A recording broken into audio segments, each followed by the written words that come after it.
Today we take a look at the best settings in FC26. I will guide you through the most important stuff and skip over all the boring. Oh, let's go! That's class! But before we start, I want to make one thing clear. Not every single setting in this video will make you a better FC player overnight, automatically.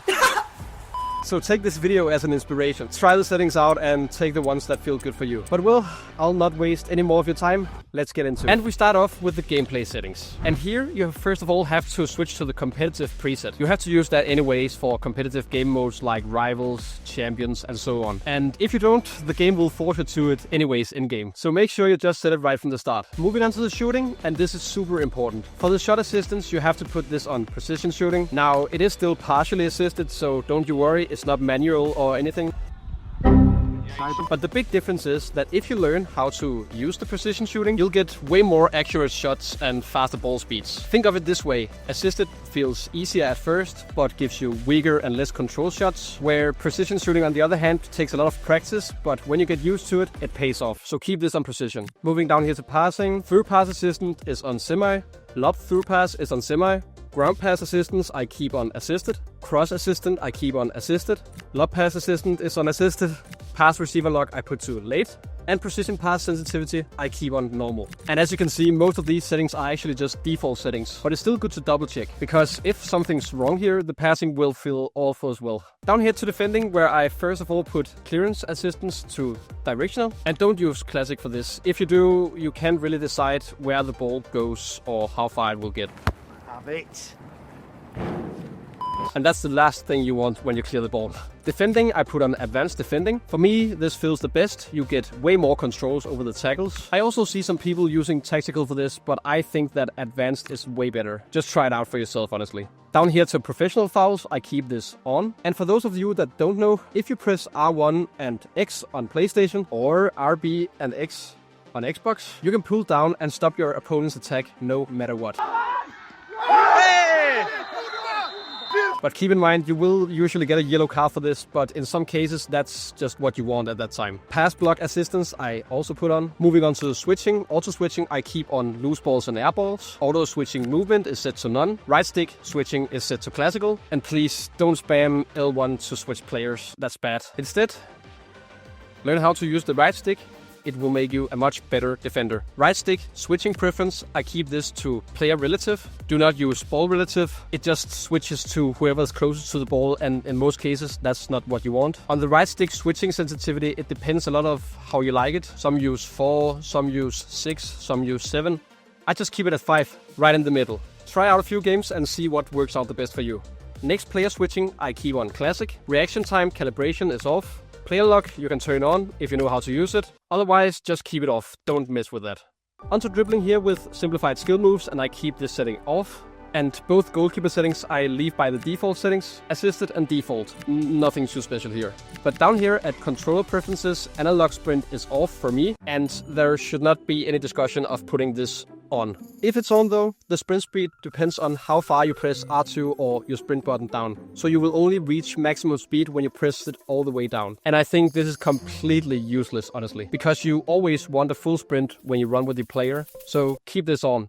I also keep trigger effect and user vibration feedback off, because they're just annoying distractions in the game. But moving on to the camera settings, and this one is always preference based, but here's my recommendation. I personally play with the new Ultimate Team competitive camera because it lets me see a lot of the pitch, but a lot of people don't like it though. I hear trash camera all the time, so my take might be a little controversial here. And that's why I recommend you to just experiment. Change the height, change the zoom, try out different cameras, because you will be surprised on how much it changes the feel of the game for you. The important thing here is to find a camera where you feel in control and not just choose the one everyone else choose. Moving on to the visual settings and overlays. Connection monitoring, I set this to contextual. I honestly only like it being there when the connection is actually trash, so that I'm aware. Not always or never.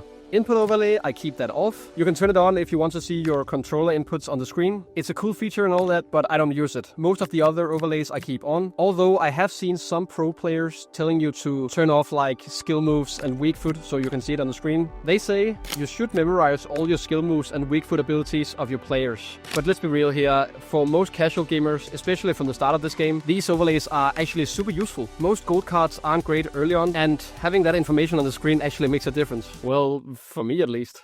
Down here to indicators, player name bar, I keep this on enabled. If you want to see the player's name on the bottom of the screen and also over the top of the head, you can turn on overhead player info as well. I personally keep this off, but you can do what you want. And for the last of the player and teammate indicators, just leave them on. Playstyle plus overhead indicators, I keep this on because I like when seeing a playstyle plus is activated. But if it annoys you, you can turn it off. It doesn't really matter. The last 3 indicators below that, I just turn them off. But down here at displays, there are 2 important settings. 1, precision pass visuals, put this on, and 2, precision shot visuals, put this to on also. Both of them will teach you how to aim better when using the precision mechanics, and they are great tools, especially if you want to master the precision shooting I talked about earlier in this video. But down here to radar and goalnet, and these are completely personal preferences. Pick whatever colors or shapes you like the most. Moving on to accessibility. Player shadows I keep on, and stadium shadows I put them off. Off.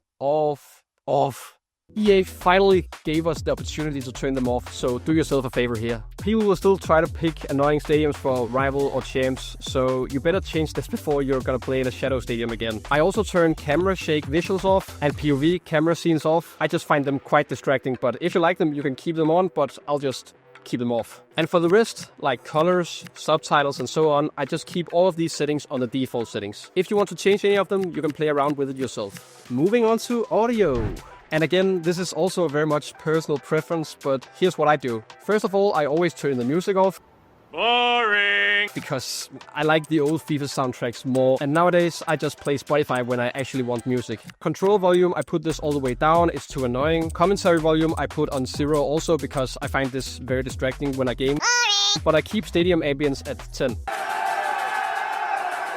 There are also a lot of other settings here that are pretty self-explanatory and opinion-based, so you can choose the rest for yourself. And now for the final thing I want to talk about in this video, graphics mode. Here you can choose between 2 things, enhanced visuals and favor resolution. And at first I thought that favor resolution was the right choice to reduce frame loss and input lag, but honestly, after playing a few games with both, I don't really feel any difference. And because of that, I therefore just have it on default enhanced visuals. And that's it. That's all the settings I recommend in FC26. But again, remember, these settings doesn't make you a better player just overnight automatically. Man, I'm gonna break my monitor, I swear. But I still hope you found this video useful. And if you did, make sure to leave this video a like and also tell in the comments what video we should make next time. See ya!